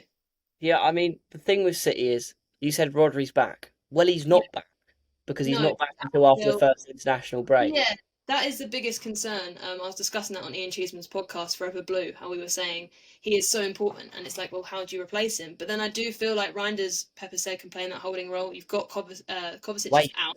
You've got Gonzalez. I genuinely think, I know you're quite a big fan, I think, of Gonzalez. If he gets enough game time, especially while Rodri is out, I just hope that he can do what he has done whenever he's played for us. I've been very impressed. Different profile player, of course, not as physical build, but I think he's very technically gifted and has an eye for spreading the play, something which Rodri did a lot to contribute to attack. So I know I'm looking forward to seeing how we handle it. That is a concern for the first few games, and then if Rodri does continue to get injured or doesn't perform to his old self, that is the other concern we were discussing on that podcast in terms of. But I still think even if he doesn't reach those heights of the Ballon d'Or Rodri winner, I still think he's a class CDM. So we'll have to see if it all falls apart or not with Rodri. But in general, I think we have got a really good squad, and that's why I'm backing them to go quite high this season. Yeah, you have a fantastic squad. Absolutely. I just think it's going to be a transition. Reinders, Cherki need to get used to the Premier League. And my biggest concern, I didn't mention when I put you in sixth, haven't improved your back line. No, my concern is the right back position in my eyes. I don't know if... Well, I think a lot of City fans are like that, actually, in terms of we've got our natural left back, the traditional role there. But then, you're kind of concerned. The amount of centre-backs we have, though, I don't know if that's a concern. Like, if you're talking about defence as a whole, we've got Ake, Kanji, potentially get injured quite a lot, but you've got Stones, Diaz, Guardiola, Kusanov. I'm looking forward to seeing him develop. He's looked really good recently, bless him. He's reading the game a lot more because his pace helps him out a lot, where he sort of sometimes doesn't read the game well and then recovers. But I do think he's going to develop his reading of the game. So I'm really looking forward to seeing that in terms of the centre-backs and how we actually operate, because there's so many. Yeah, but the right-back role is a concern. Yeah, just none of your centre-backs are at the moment or any more title-winning centre-backs for me. Yeah. Yes, potentially. I know Guardiola, people were saying he was the best left back in the league, and I was like, boy, that's not even his natural position. But I think what people are saying is he was quite sturdy in a team that was so poor. So I think, like you were saying with Rico Lewis, holding on to him because he might have just dropped off because everyone did. So I feel like if we all raise our levels, that may help the centre-backs who maybe dropped off. Because I think Diaz was great, and during the treble season. I don't think you're his biggest fan, but like I do feel like they can increase their potential if the whole team lifts. So it is an anomaly, in terms of whether they're well. You're sorted at the back in a couple of seasons. I'm a big fan. I've always spoken about him. Vitor Reis. You've got Juma Bar out on loan as well, and Kusanov. Yeah. Why you've loaned out Vitor Reis, I will never know. I will say he should be in your starting lineup. I think he's fantastic, brilliant ball player. He's got the pace, can head the ball, he can defend. Silly from him and his agent to pick Manchester City when he could have gone to a Newcastle or Brighton and been a starting Premier League centre-back already. But that's what happens. Don't you feel like it's his stature and his build that doesn't help, though? Like, they've obviously taken him out to our sister club, part of the City group, Girona, who's obviously, a Spanish side. Potentially that'll help him just get a bit more experience. Because I think there is a method to City's madness. Sign a player like that, and as you said, in a few years he'll be developed enough to be our best centre-back. But you're developing him in Spain. What's the point? Yeah, to give him experience. I feel like, obviously, Pep, against your point, feels like Diaz and Guardiola or even Stones are the better centre-backs right now. Experienced and just, But he's not going to develop to play in the Premier League in Spain. No, that is very true. But I think it's a step up from where he's obviously been prior. My opinion, if you're going to loan him out, you should have loaned him out to like a Sunderland or a Championship club. Yeah. Spain isn't physical. Must have wanted him. Like, they must have been in the conversation, unless City were just like, we want you within our City group. Yeah, well, that's City group's always good. So I guess the defence is a concern. As I said, the right back especially, because you're going to have to operate between either Rico Lewis, Nunes and O'Reilly. I actually thought O'Reilly was very good because he has that attacking side to his game, and as we've both discussed, he's not going to get in the midfield. So, yeah, we'll see. There are a lot of unknown entities for City, even with Phil. Obviously, he's injured at the moment, but whether he can perform, last season he sort of disappeared. There's a lot of questions. That's why I couldn't put them any higher than second, which is quite high anyway. Yeah, well, my second, we've already mentioned them. My first and second was a flip of a coin, really. But I've gone with Chelsea just because I can't look past who I put first. Chelsea signing João Pedro, as you said. I think he's replaceable at Brighton. That people might come at me for that. But in terms of how we play, how Hersa likes to play, he's replaceable. Didn't really fit us. Fits Chelsea like a glove. Fantastic. We'll play as their striker that can move around, be fluid. Gittins looks an interesting signing. I'm not entirely sure on him for that much money, but he's young. He'll develop. Left back, signing Hato. Wow, what a signing. Very good young player. Will develop to be one of the best. Liam Delap, I said I've loved him. A signing you didn't mention has already scored for Chelsea in pre-season against Leverkusen. £30 million, 18-year-old from Palmeiras, Esteval. Oh, okay, yeah. Has the potential to be one of the best players in the world. Well, he's very good. 18 years old? 18. Wow, They've also brought in Dario Asugo from Sporting, £20 million, another young DM. Kendry Paez has gone out on loan, but they brought him in for the future. Mamadou Sarr again has gone out on loan to Strasbourg for the future. We've also mentioned André Santos. I think he should be a starting Premier League midfielder. Scored so many goals in midfield. They've lost Madueke, not that big of a loss. They've replaced him with Gittins. Felix has gone. Petrovic has gone. Ugochukwu gone. Dewsbury Hall's gone. Broja's gone. They're nearly there. They're nearly there. The deciding factor for me for putting them second was Levi Colwell's ACL. Yeah, I didn't even mention that. I did write that down. That is massive for them. I think they need to be really avoid injuries, and that's going to be a lot of luck. I think because obviously, as you said, ACL for Levi Colwell is not ideal whatsoever. No, they need him in their back line. Obviously, Xabi Simons, Garnacho looking likely to come in. Their attack, is it the best attack in world football? Probably. They have a bit of everything. As I said, I haven't even mentioned Cole Palmer. No, exactly. He's fantastic. Enzo Maresca in his second or third season. I think it's third season. Yes. Very good manager, in my opinion. They're building. They've got a young squad, and next season after, they will win the Premier League once again, without a doubt. I do agree with you. Actually, you are a big Chelsea fan in terms of an advocate for what they can achieve, not Chelsea.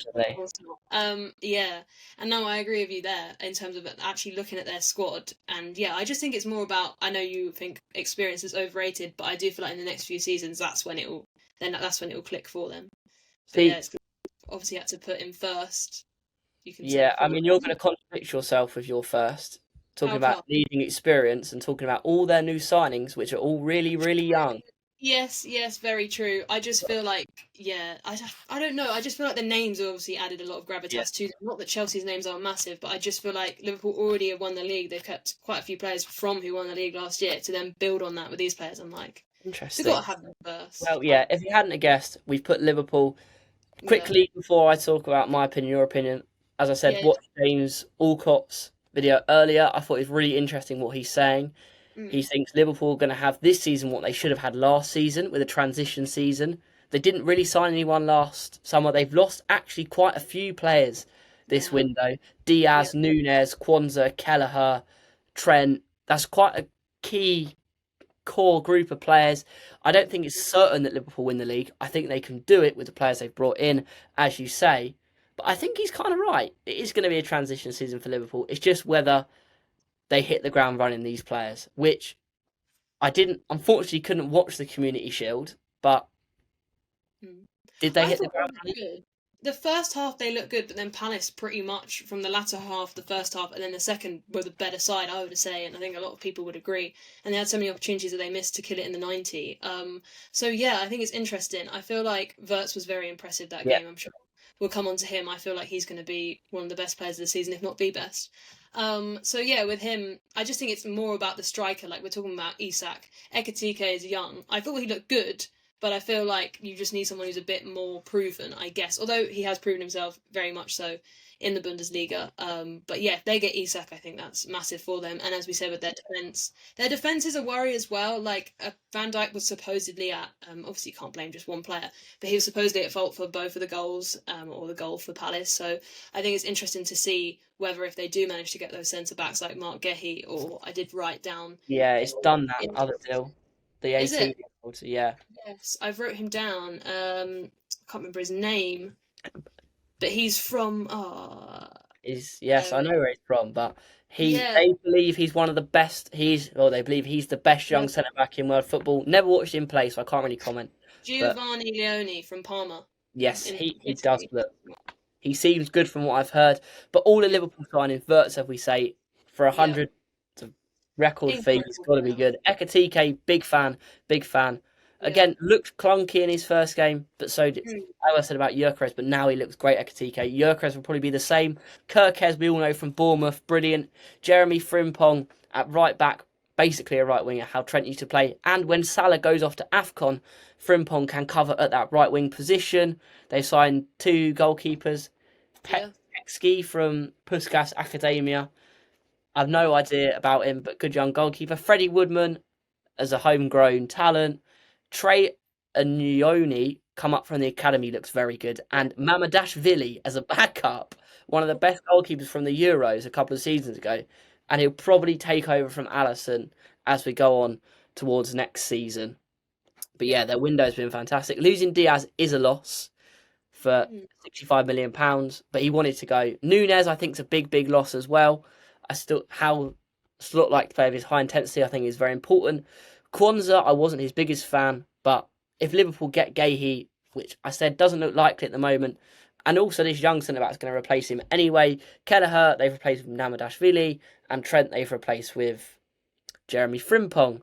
So they've replaced what they've needed to replace. They've strengthened what they needed to strengthen. And then we need to talk about Salah, Gravenberg, McAllister. Their midfield, that's why I think they're so incredible. Like, arguably, that's why I picked them to win the league. It's just McAllister, as you said, Gravenberg, Wirtz. Like, that is an incredible midfield. And then you've also got your backup options. I'm also surprised. We haven't obviously touched on him because he's not been involved in the fray as much as maybe he'd like to be. But with Harvey Elliott, I don't know if he's going to leave. There were obviously links to quite a few different clubs. But yeah, if they keep him as well, he's another asset. Yeah, it depends. We've got Wirtz, Szoboszlai. I think he's going to want to move on, but will anyone pay the 40-50 million Liverpool want? We'll see. Maybe a panic buy towards the end of the window from Fulham. As I said, they need to make some signings. But if Liverpool get Isak, it's over. Yeah, honestly. And also they were saying about in the Community Shield how good Kirk has looked going forward. There was a concern about with the left because they mainly dominate on the right-hand side where you've got Frimpong and Salah that potentially he'll get exposed. But that's obviously a question, like you said, with the transition, which maybe one to be answered in terms of can he, provide defensively if he's... You've got to have that balance basically between being so high as an attacking fullback. But I do think he is incredible and he's shown he's got his defensive side to his game at Bournemouth, so... I think that's going to be really exciting to see their fullbacks. That's another reason that I've put them so high. But it's incredible, their team. So, but again, as you said, you can't write it off in terms of who's going to win the league this early. We'll just have to see if it is going to be a transition period for them. And obviously, if they get Wisa, I think they're looking at him if they don't manage to get Isak. I think he'd be such another great player, surely, for them. Wisa's going to Newcastle. You reckon? I think it was either if they don't get... Yeah, that makes sense. If they don't get Isak, they'd go for Wisa. Otherwise, if they do, which seems likely, then Newcastle will get Wisa, yeah. Yeah, it's going to be Atara from Bournemouth to Brentford, Wisa to Newcastle, and then Bournemouth will get Adley from Leverkusen, and then Isak will go to Liverpool right at the end of the window. I think that's how it's going to play out. But I mean, as you said, we can't really look past Liverpool at the moment. Not impossible that they don't win the league, but at this moment in time, depends. When Salah goes to AFCON, that could be an interest. AFCON could cause a lot of teams problems this season. As you said, Forest, Sunderland have a lot of African players. They could be in big trouble if they don't get that period correct. Yeah. But that is our predictions for the table. Now we're going to do a couple of other things. Top scorer, top assister, player of the season, young player of the season, clean sheets, manager, and... signing of the season as well. We'll throw that one in there as a little random one. So we'll start with top scorer. Yeah. Well, I wrote two here, head and heart. I'm going to go with Haaland, and this touches on my point about Salah.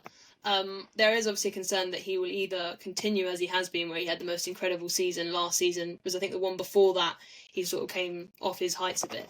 I think that's a question, just to see if he can keep living up to those heights. If he continues, there's no question in my mind that he'll be the top goal scorer. But I have gone with Haaland, just potentially to improve on what he had last season. That's mine. It definitely won't be Salah because of AFCON. Yes, but okay, so that wasn't a factor last season? No. No, okay, fair play. Yeah, that's a good point. Haaland, I don't see him getting the service that he did. I reckon it'll improve. That's why I've gone, because he's got quite good stats considering he didn't get the service. So I don't think the service will improve. I think the midfield will chip in with more goals. Reinders, like Cherky. My top scorer, I love the Bundesliga, so you're going to see a lot of Bundesliga bias coming out here. But Hugo Ekitike. Nice. I think he's going to be unbelievable. He's going to score so many. I could see him 35. 35 goals? Yeah. In the Premier League? Yeah. Jeez. What was Salah's record last season? Do we know? I can't remember, but look, he got all these attacking talents around him. Florian Wirtz providing, McAllister from deeper providing, Salah providing. He's going to score a lot of goals. I'm pretty confident in that. What about if they get Isak, though? Do you still think he'll play that much? Well, that's a concern. If they get Isak, then Isak will obviously be the top scorer. But at this moment in time, Isak doesn't look like he's playing any football next season if he stays at Newcastle. So at this moment in time, we're going with Ekitike. Top assister, again, Bundesliga biased. He's going to assist most of Ekitike's goals next season. Florian Wirtz. Nice. Yeah. I've gone with Cole Palmer. Really? Yeah, personally, I think there's been a lot of shouts for him, and I just thought we've obviously got Salah, Saka, players like that, and I just didn't feel like either of those. So yeah, I've gone with Cole Palmer, but that is a shout from you with Wirtz. I've gone with Wirtz for another individual accolade. But I've gone with him to have the most assists. So I think with Chelsea, how attacking they look, as we said, the amount of wingers they have, just a pure talent, I feel like Cole Palmer could be their provider, perhaps. See, that's my problem with Chelsea. They have so many creative players that not a singular one is going to get loads. They're all going to chip in. True, yeah. I just see it for Palmer, but we'll see. Player of the season? Who have you gone with? Well, maybe I like that. Well, I had three. I had three honourable mentions. No, but I don't know if you can put Florian Wirtz in that bracket because technically some were saying he'd be player, technically some were saying he'd be the young player of the season. He can be both. Okay. Well, I'll tell you who I had, but I'm going with Florian Wirtz because I think he's going to be incredible. I did have Isak down just in terms of, well, maybe I should have put him top goal scorer rather than player, but in terms of if he does join Liverpool. But I also had an honourable mention, City bias here, of Tijani Reinders. Just in terms of potentially he can have such an impact, and if City do miraculously manage to win the league, I think he would be one of the key players in that. That's the only reason I sort of said that. I'm looking forward to seeing how he does, but no, I've gone with Florian Wirtz for my player of the season. Yeah, me too. They've bought a ready-made Premier League great. He's going to be fantastic. Yeah. Germans usually do quite well in the Premier League, so Florian Wirtz, young player of the season. I'm going to throw my shout out there first. Again, Bundesliga bias. Oh, who have you gone with? Matthias Tell. Interesting. Yeah. Oh, because he's very young, isn't he? He's 21. Yeah, 2021. I think he's going to do very well under Frank. Going to score quite a few goals, get quite a few assists, and have the breakout season that he needs to have pretty soon. Yeah, that's a shout. I do not know. This one I really, really struggled with. There are shouts for Mainu, you've got Skelly, you've got Cherky. None of them, I don't think, convinced me enough. But then again, I've gone quite rogue. I've gone with Adam Wharton, just in terms of how much he's been improving for Palace, which is quite a rogue shout considering we don't think Palace will do perhaps that well because they've obviously got Europe to be contending with.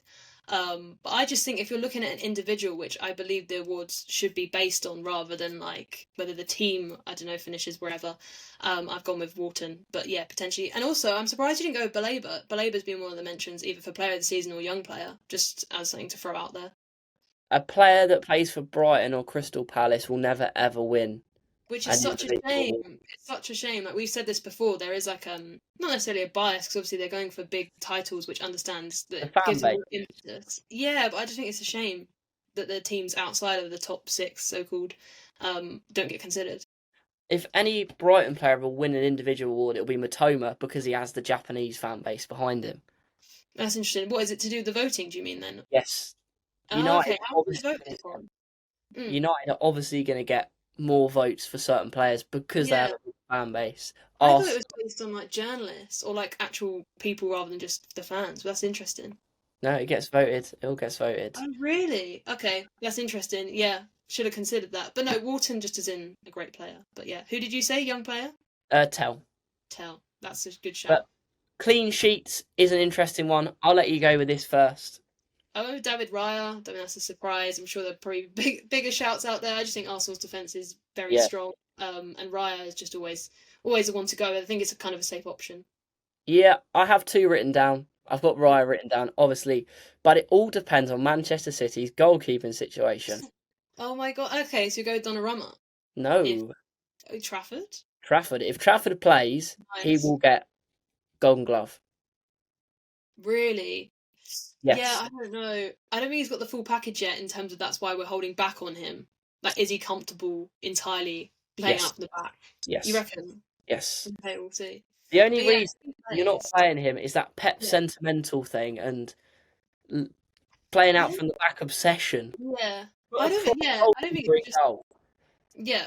I do think Trafford is unbelievable, but I think there must be a concrete reason, like you said, with the playing out the back. We did see Trafford played part of the game against Palermo, and he did look a bit wary in terms of under pressure. So I just think another season with a senior of Donnarumma or Edison helping him would be what's going to happen. But yeah, I can see him being the one to get the most clean sheets for City in XYZ seasons. But if he doesn't play this season, you completely stunt the year of his growth. Yes, that is very true. I don't know how they're going to operate that. Are they going to play him for the cup? I mean, we're just going off down a rabbit hole here, but yeah, I don't know how City are going to manage that.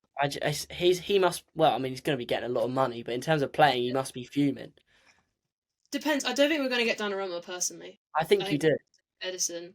I don't know because there's been conflicting sources. Jack Gorgon, who writes about Manchester City, albeit the Daily Mail, he was saying about how I think it's a reliable source that we want to keep Edison. Is it club informed? If it's club informed, then we'll see. Didn't necessarily say that, but he does. They never do. You can tell them. But yeah, we'll see. Who do you think manager of the season's going to be? I mean, I don't know how you can do it because surely, well, I don't know how this works, but if we're going off of fan votes and if we're going off winning the title, especially back to back, and with the team that he's obviously going to have a transition with, supposedly, I've gone with Arne Slot. Okay, interesting. Yeah. I don't think it'll be Arne Slot. Who do you think? There has been quite a few different shouts. I think if you take a team from 17th in the league and get them top 4. People were saying Thomas Frank. Thomas Frank. Yeah, that was another one. Yeah. I can see it. I mean, he's always solid. One of the best managers in the Premier League. He knows what he's doing. He knows what he's talking about. Most people love him. I think it'll be Thomas Frank. Yeah, that kind of makes sense, to be fair. Yeah, if he's done them so well, I guess it doesn't have to be the one who wins the title. Yeah. I guess it depends what fashion as well. Like, if Liverpool run away with it, which I'm not saying they will, then I guess that would give him more impetus to win the accolade. Like, if he's quite far ahead, if it's tight. Probably go, to Tottenham because they've improved so much. Yeah, but then finally, we'll go signing of the season. I've thrown this one in there off the top of your head. I just need to think. Okay, do you want to go? I will go.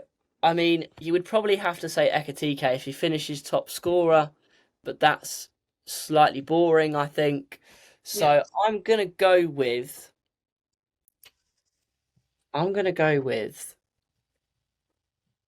João Paulinho at Tottenham. Nice. I don't know. I mean, the easy gamble is Wirtz, because we're talking about the amount of accolades that we've just put him up for. I'd go Wirtz. But in terms of for one team, a signing that could help them massively. Also, Barry, Grealish, a lot of Everton mentions. Yeah. Or, I would go with Wirtz if I want to get it right, but there are so many different signings, so it's hard to call. Guess Andy for Villa. Exactly. Or Mark Gay at Sunderland as well. True. There's a lot. There is a lot. A lot of moves happen this summer, and I'm happy about that because it's more competitive, and that's what we want to see. I mean, it's so exciting for sure, yeah. It is, but I think that is everything for today. Long podcast. As I said, it's going to be monthly now with smaller 10-minute breakdowns, stats videos in between. More TikTok content coming up. Going to run a series on TikTok called The Rundown. You will find out what that is soon. And there was another one coming up that I'm considering doing. You'll find out very, very soon if I'm doing that because the season starts on Friday. Betting £1 on every Premier League fixture each week to see how much I get right, how much profit or loss that I make. We shall see on that. Obviously, bet responsibly and don't be stupid. But yeah, thanks for watching. I will see you very, very soon. Let me know your thoughts on our predictions down below. And we'll be back with a reacting to Premier League predictions at the end of the season and see who has the better ball knowledge. But you know the outro by now. Do it with me. Adios.